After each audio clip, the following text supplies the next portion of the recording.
Sanhi at Bunga Song sa tono ng ABC Karaoke.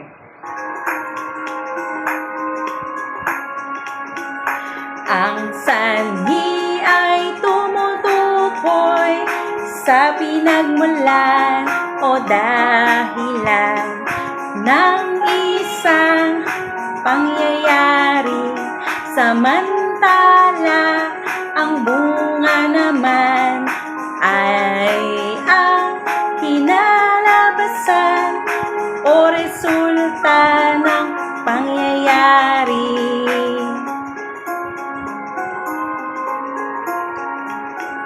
Halimbawa, nag-aral ng mabuti si Hana, nakapasa siya sa exam, umuulan ng malakas, nagbaha